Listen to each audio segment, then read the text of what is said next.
Hi, Chantal here from Grounded Mind. How are you doing today? Today's video is all about the changes that we're making.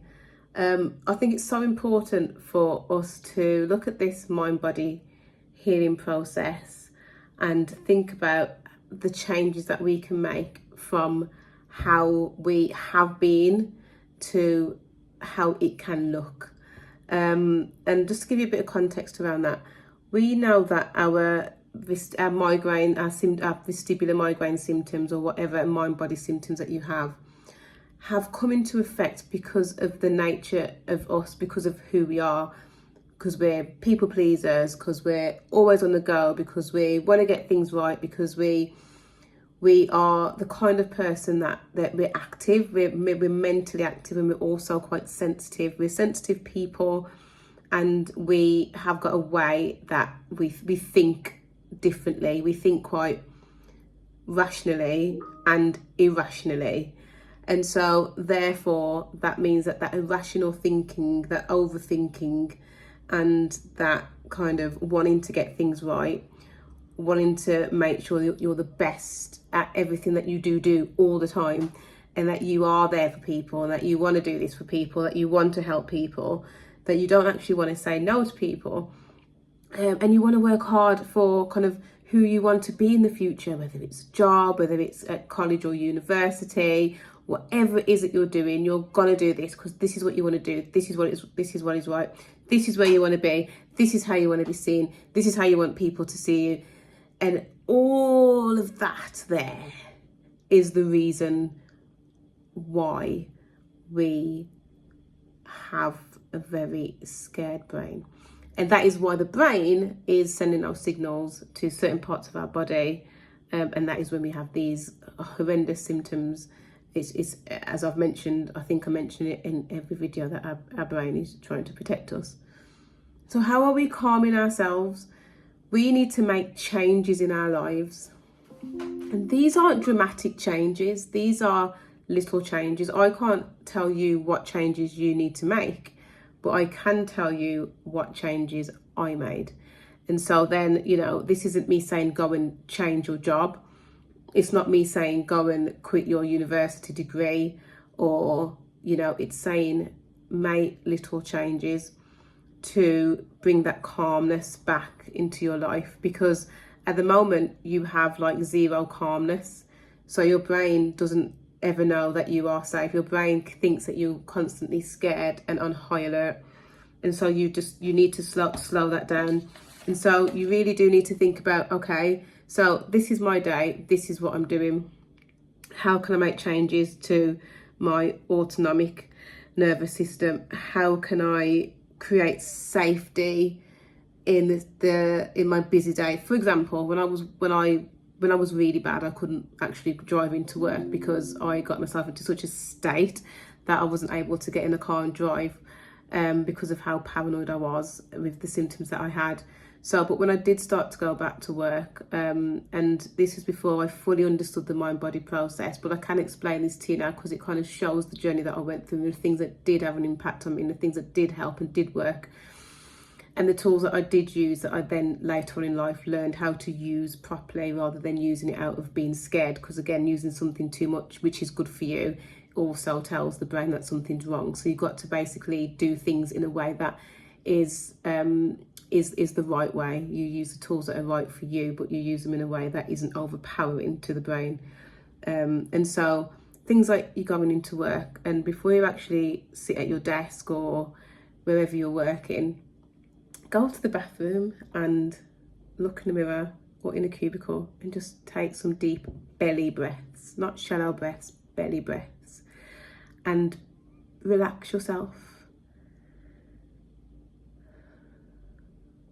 I've got this.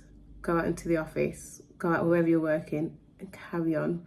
That's a change. How small is that of a change to make? It's a very small change to make, but it's a change. If you did that once or twice or 3 times a week, that is you retraining your brain. That is you sending messages of safety to your brain. And it might seem like a little tiny thing to you, but it has a massive impact on you long term in terms of how your brain kind of responds to you. And so I think it's important for us to think about also, we don't have to change anything dramatic in our lives for healing to take place.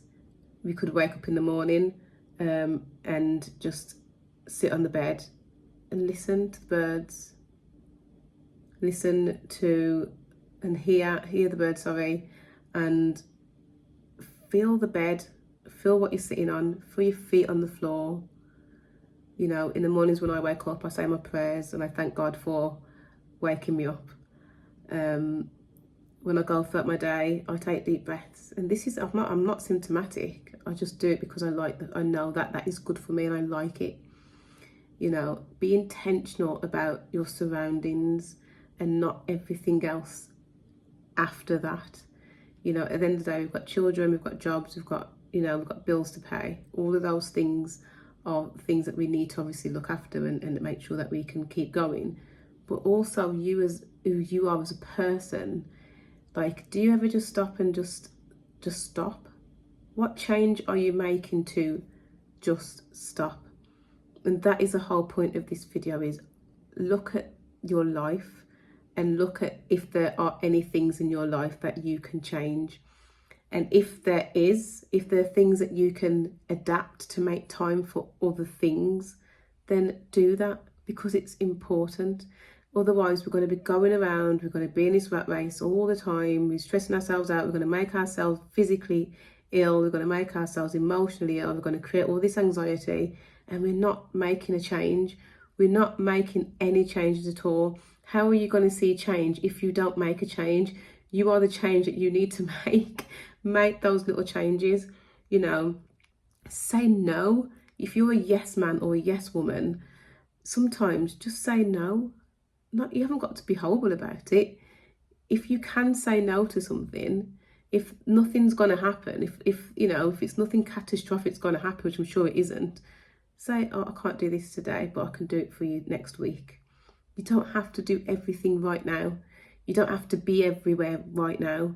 You can say no, and by saying no, you are then making that conscious decision that you are saying no to the stress and the anxiety and everything that will create having to fit that into your day, as well as everything else. Take time out, whether it's in the car, whether it's at work, whether it's going for a walk. Just take those moments. It can be 5 minutes, it can be 10 minutes, and do that. And I say this a lot to the majority of my coaching clients, is just to take that time. It's important, not to the majority of my coaching clients, to all of my coaching clients. It's important to take time out. It's important to be, I don't like to say at one with the universe, but I like to say it's good for you to be at one with your current moment in time. You need to be in that moment. You know, look how much beautiful things we have around us. Do we even acknowledge that? You know, when we're in the shower, do we even feel the water on our backs, or are we thinking about the day ahead? Why don't you take that time to actually feel the water? When you're brushing your teeth, are you thinking about the work? You're thinking about the dog? Why don't you just feel the sensations of brushing your teeth? Things like that are putting you in the moment. And that is so important, because what you do when you do this, you'll then learn how to do it all the time, or you'll learn how to add that into your day. And these things are really good in terms of creating safety, creating calm. You know, you're not stressed in those moments because you're in the moment. And so imagine the safety and the calmness and the peace that you are sending, these signals that you're sending to your brain. This isn't fight and flight. This isn't fear. This isn't anxiety. This is calm. And so, as well as everything else I speak about, please listen to these words and ask yourself this question: what changes have you made? Because if you haven't made any and you're still symptomatic, then think about making those changes. And I'm always here to help you. Everyone's life is individual, but if you need help specifically to how you live, then reach out to me and we can work on the plan of how to make those changes and how you can be your own evidence to healing. And that's essentially what I want to do, is I want you to be your own evidence. And so then as the brain is retraining and you are healing, you know, you are a testimony. So yes, reach out to me, you know where I am, and have yourself a lovely day. Take care. Bye bye.